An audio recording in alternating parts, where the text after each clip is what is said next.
Hi everyone, welcome back to the show.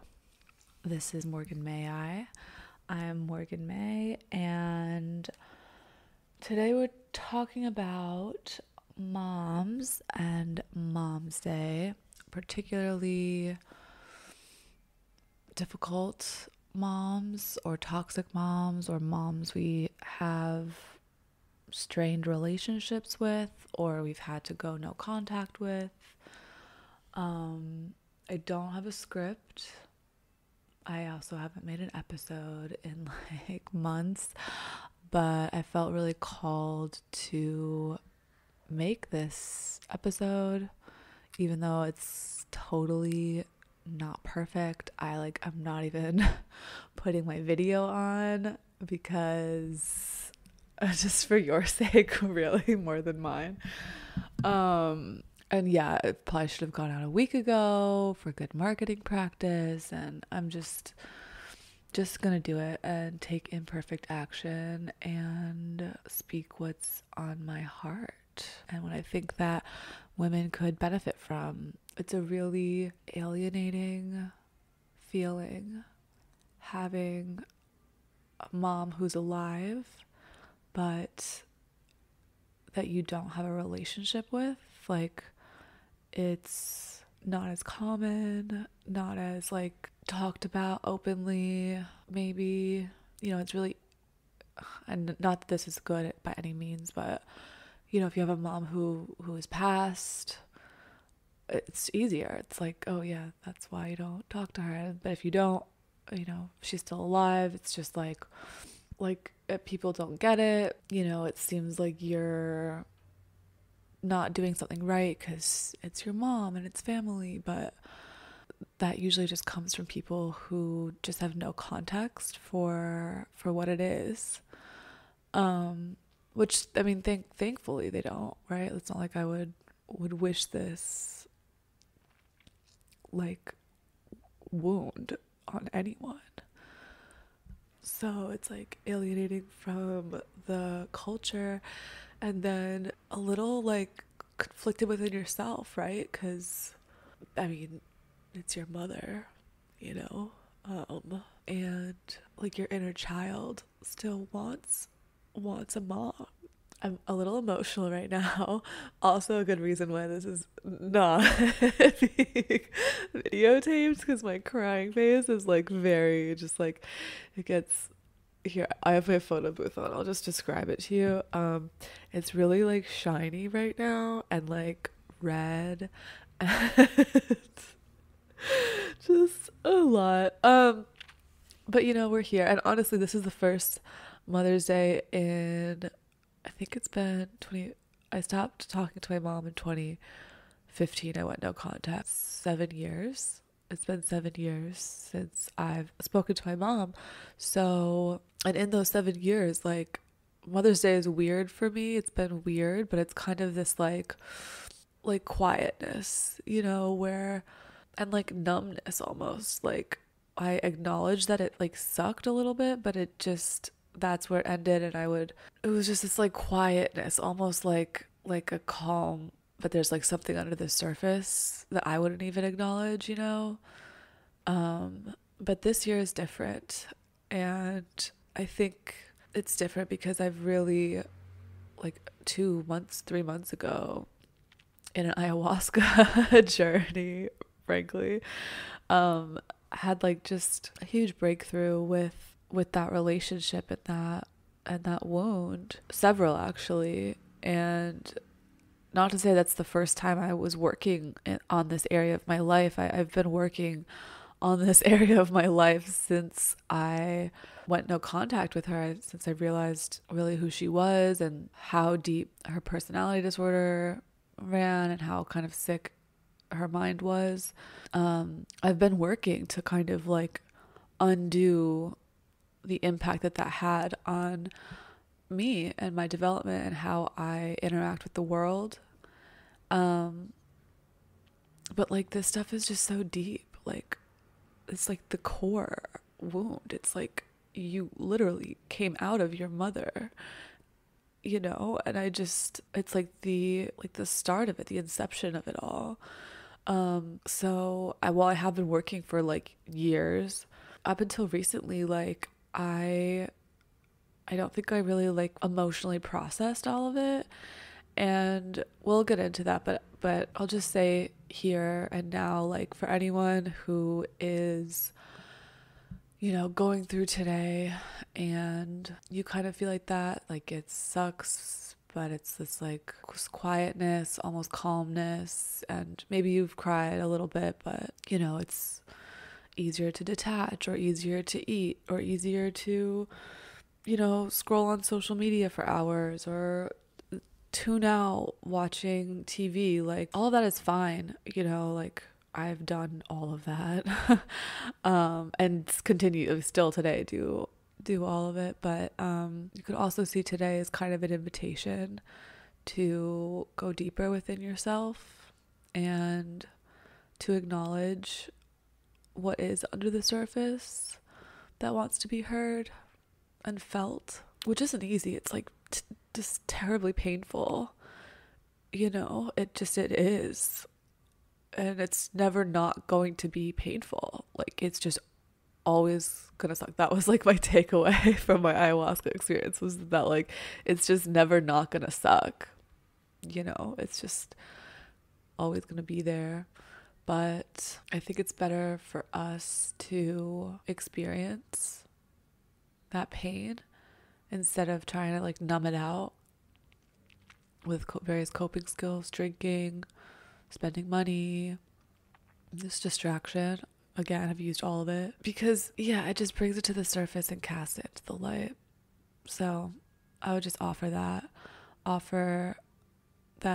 today is an invitation to explore and to feel safely, like experience emotion safely, because the truth is, like, and I've like heard this in spiritual circles, but I really didn't like get it until recently with like plant medicine, that like unless I experience my emotion, it will stay inside of me and it will hurt me even more. Like we think it's like all this numbing out, all those different mechanisms I mentioned, like it's our body's defense mechanism, right? Because being numb is less painful than experiencing like the pain. But in reality, it's like a short-term solution because the pain is still there. We're not experiencing it, and the pain will manifest in our lives in other areas like it has mine. So yeah, I would just go there, challenge you, even more than invite, challenge, because it does suck. It just sucks.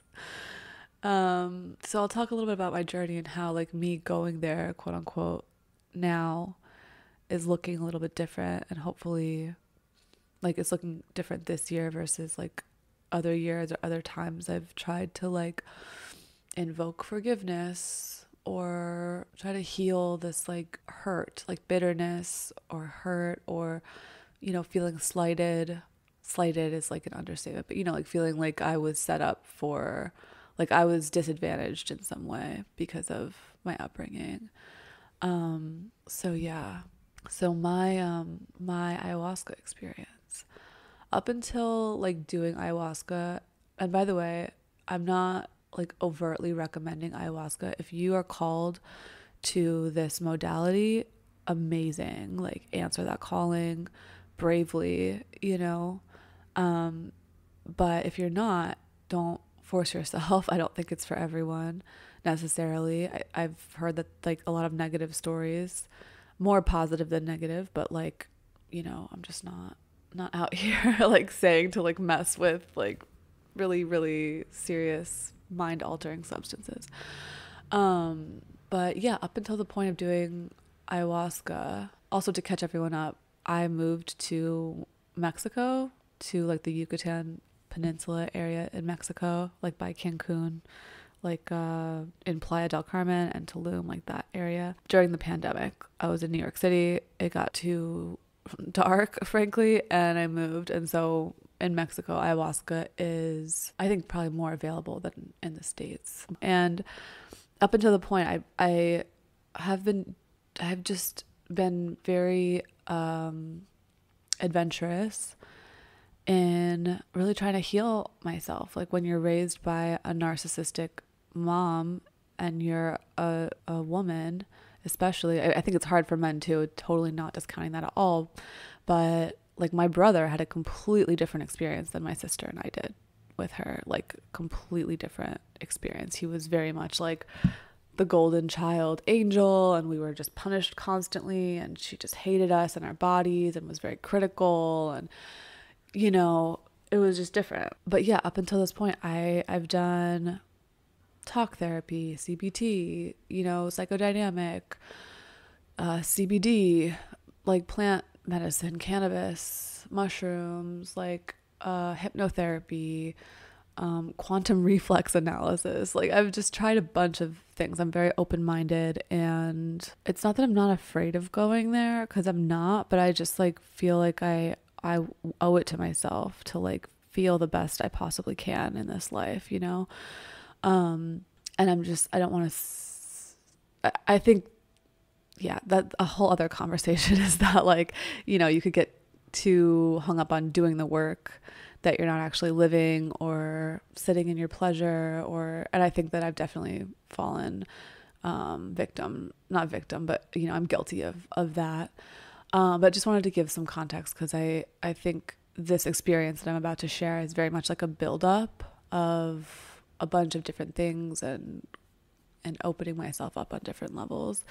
I've done ayahuasca now 3 times. Basically once a month, January, February, March. In January, my first time, I had some insights. Like I adopted my shadow self from my mom, and it was this like ancestral thing. It was like a little less visual though, and way more physical. And before going into ceremony, I like felt this theme of like my mom creep in. And I was like, no, like there's some things I just felt her presence, not like a ghost or anything, but just like I felt that like once you agree to do ayahuasca, the plant starts working on you, right? And so I just felt like this was like a thing that was coming up, and I was like resisting it. I was like, no, I don't want to go there. I was very like walls up, just like, no, like whatever, you could show me whatever else you want, I'm not going there. Like, no, hard no. And when I took it, I took 3 cups, but it was mainly physical, and I was just feeling all this pain in my body. It was like a very painful experience, and I didn't throw up. I wasn't really in vision, and the mom stuff didn't really come up more than like just it showing me that, you know, I adopted my shadow self from her and from the lineage of women in my family. It wasn't until the second time that I really realized that, though, that I was like very much resisting and very much just closed off and like fearful. And that's why I wasn't in vision. I didn't have this whole experience, because I was just fighting. I was fighting it the whole time.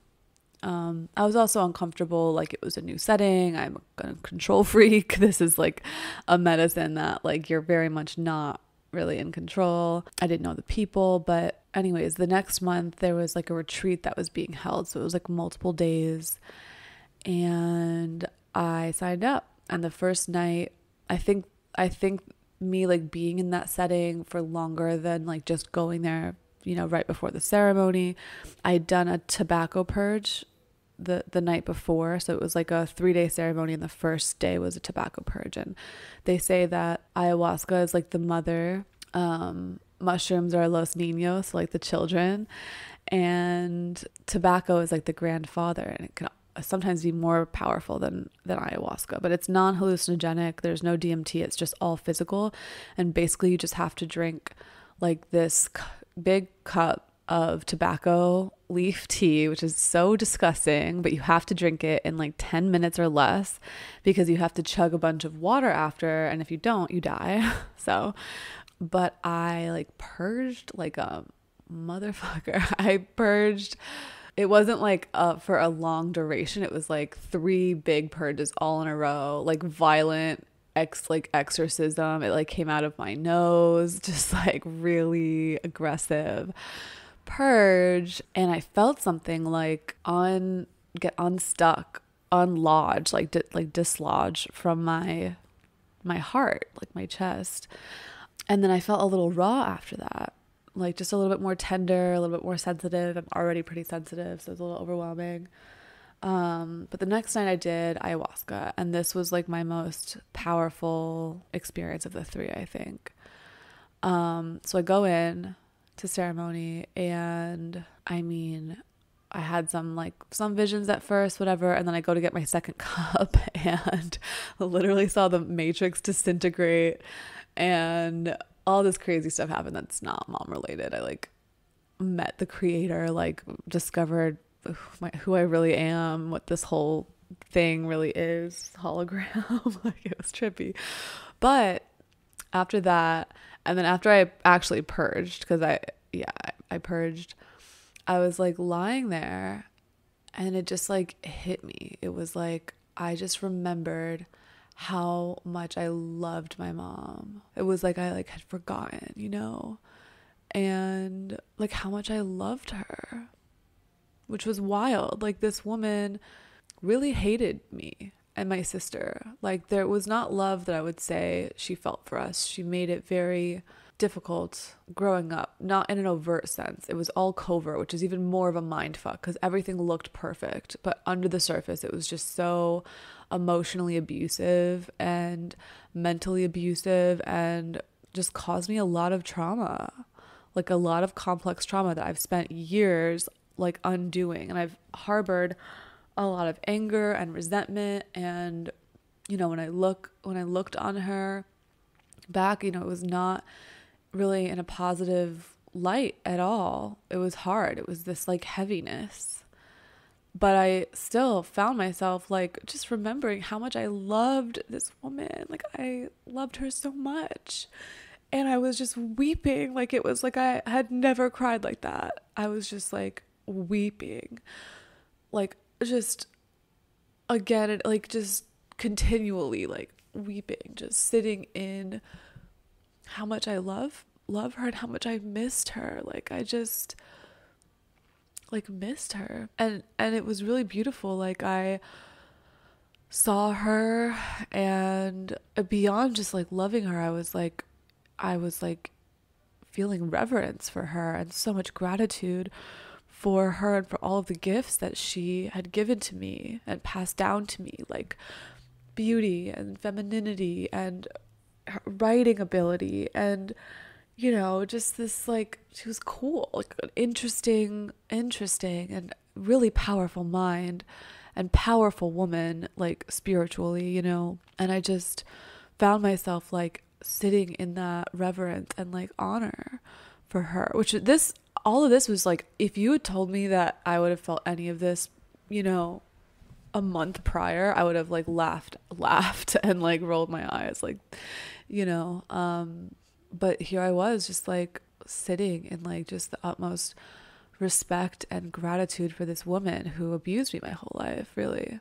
And I saw her and I like anointed her hair and her feet in oil, and I was like dancing around her and, you know, throwing rose petals all over her and just celebrating her in like love. It was fucking wild. Like, and the insight that I got was that, yes, that was my experience, you know, growing up, but it is better for me to feel love for her, better for me. Feeling bitterness and anger, it was hurting me. It was hurting my body. It's not like healthy for me to sit in those feelings, and it's not to like say that what she did was okay and how she raised me was okay by any means, but it's just it showed me like that she can't hurt me anymore. Like that's over, you know, that happened in the past, and it's safe for me to like love her now. It's safe. You know, I think I learned when you're raised by a narcissist, there's a lot of like betrayal trauma there, right? Like you love your mom. That's just like, you can't not love your mom. You're wired to like love your mom. And when your mom doesn't return that or hurts you in various ways, or takes advantage of that love and that position in your life, that's a betrayal. It's a deep, deep, deep wound, you know? And there's abandonment, emotional abandonment that comes with that. And so all of that to say that, like, if you're no contact with your mom, or you have a very like sparing relationship, or a relationship with a lot of boundaries, like, I just offer you that, and it, not to say it's not painful. Like, I am coming to you on this Mother's Day season, like, just crying more than I ever have on any Mother's Day, you know, but it's for a different reason. Like, I just miss her so much. And it's like, I feel my inner child just like wanting to be around her. And I know as an adult, like, that's not possible, right? Like, I know, and the planet, you know, it didn't tell me to, like, okay, reach out to her tomorrow. It said, like, no, she's not in your life anymore. And so it's safe to feel these things. And sometimes it's important to just differentiate, like, the past from the present. Yes, this is our story. Yes, my mother did not treat me right growing up. She abused me, and she took a lot of innocence from me. And there's a lot of awful things I would never wish upon anyone. I would never wish this relationship. I'd never wish anyone had to even go no contact with their mom. Like, it's a really hard thing to experience. But it's also in the past. And just because you, like, delineate that doesn't say that it's okay that any of that stuff happened. But it does free you in a way, because, like, I think the whole point of, like, self-mastery and self-sovereignty, like, I'm an adult now. I'm responsible for everything that happens in my life. I'm responsible for my emotional state. I choose what will and will not hurt me. I choose. And if I continue to choose to let a story that happened in the past influence my life today, that's not productive. That's not facilitating my happiness and me feeling the best I possibly can every day. So I just offer you that, and to just sit with that for a little bit, and to try to separate that past from your present. And it's just liberating. Like, I just feel very free from, like, these chains that I felt like pulling me down every day, these chains of, like, anger and betrayal and all of this. Like, since this experience, I have felt very free in a way, like, lighter, more integrated, more like more of myself is open. Like, I feel like it really opened my heart. Like, I feel like I had a lot of anger living in my heart, and, like, I had to keep my walls up to protect myself, kind of. And just a lot of betrayal trauma really closes you off, because you learn that you have to protect yourself so that you don't become betrayed again. But I've really noticed a difference in my emotional state in that regard, and the kinds of men that I'm dating. And not to say, like, it's just a different experience. You know, I used to show up very closed off, and not to say, like, these men are, like, the best example, or, like, not putting anything in, like, high regard necessarily, but, like, I do believe that we attract what we put out, and that relationships are mirrors. And yeah, I've just noticed that tide shifting a little bit,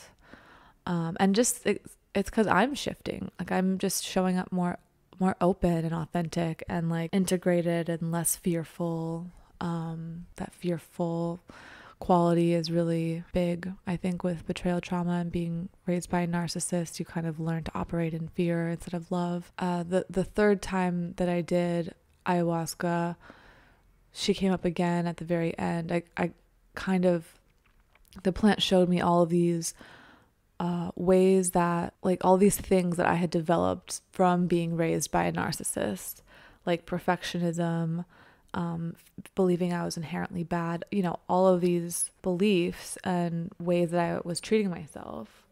It showed them to me. Like, I've known that they're there, but I really didn't see the magnitude, like how prevalent, or, like, how much of an impact they were having on my life in various different ways. And even still, after like facing a lot of, the symptoms of trauma, the negative repercussions of that experience, still at the end of seeing all of that, how I've been objectifying myself because I was raised as an object, like all of these really hard things.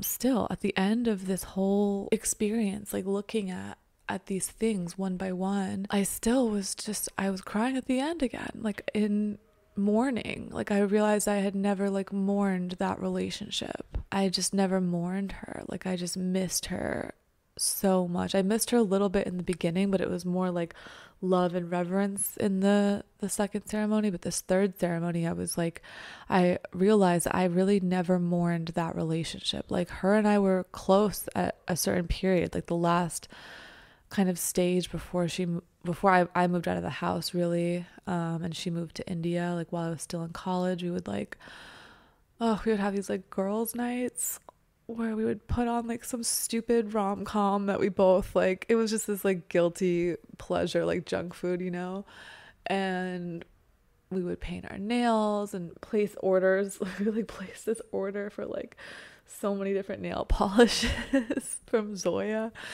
at one point, and like we were just into that, and we would do our nails and she would cook and we would like drink wine and eat popcorn and just like do face masks, and she would put her like lotions on and her like hand and foot masks on, and we would just talk about all this stuff, and we were just close, like, and I just missed her. It was like all of a sudden she just wasn't in my life anymore, right after going no contact.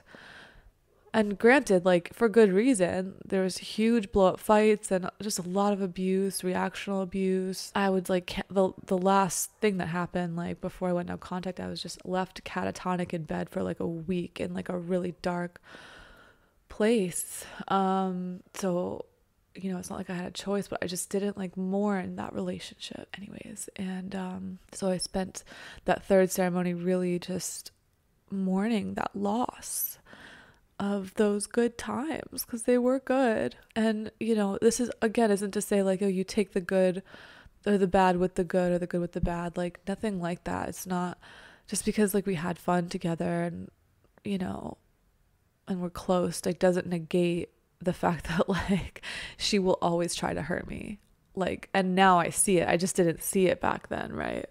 But and even if it's just like mourning the construct of the relationship you had in your head, right? Like at the point, that I'm talking about, even during that time, there was emotional abuse happening, it was all covert. That's the other thing about betrayal trauma. That's a bitch. It's like you have to then go through every single memory you ever had and like analyze it and be like, well, what was going on here and what was going on here? And I've had to do that too. But there were some things that I miss, even just if they're just in my head.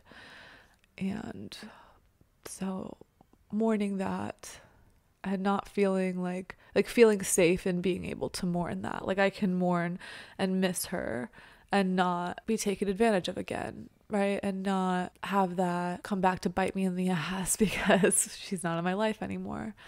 So yeah, just really, really transformational. I never thought that I would feel these things for my mom.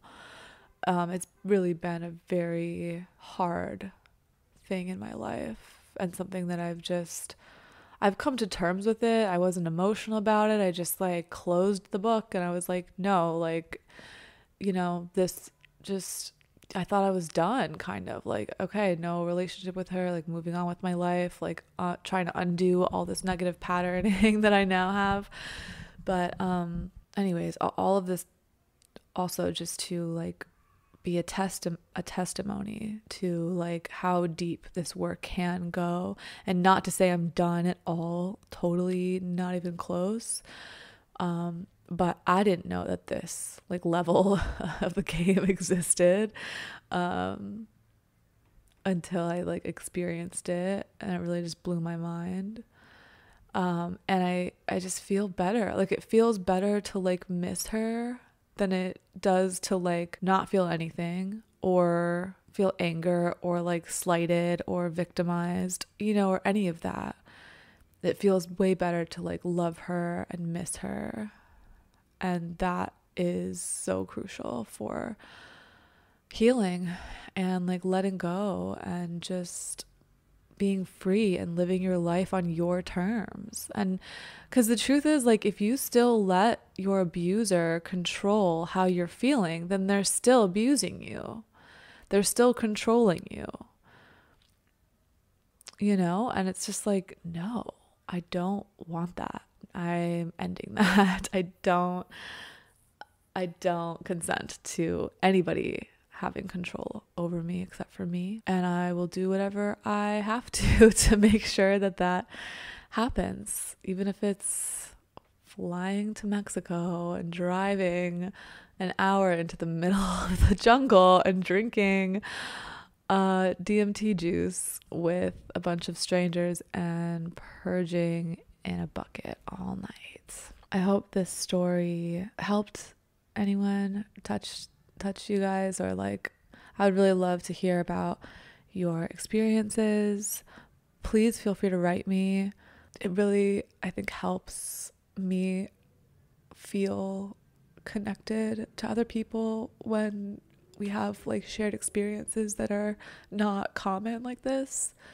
So yeah, I'll leave my website in the description. It's always there. www.themorganmay.com. My email is morgan@themorganmay.com. Thank you so much for listening and like allowing me to just have this outlet to share. And yeah, I wish you guys a happy day today. Not even happy, just fuck that. No, just like a day with yourself, and however you decide to use today, whether it's practicing avoidance on social media or spending money or drinking, or if it's meditating, or if it's spending it with a friend or a friend's mom or a partner, or if it's sitting with yourself and feeling into all this stuff. I hope that you feel good doing it, and that this can just add some value to your day in whatever capacity. Okay, thank you again so much for listening. Follow me on TikTok @themorganmay, Instagram too, same handle, and I will see you guys in my next episode. I have a lot of really interesting guests coming up that I'm excited to kind of share with you guys. I feel like this podcast is turning from, you know, being directed towards like challenging the culture and status quo, more towards like shadow work on like a micro and a macro level. Like that's what I'm seeing the common thread is between all these stories that I've been collecting. So curious to hear your thoughts, and thanks again. We'll see you next time.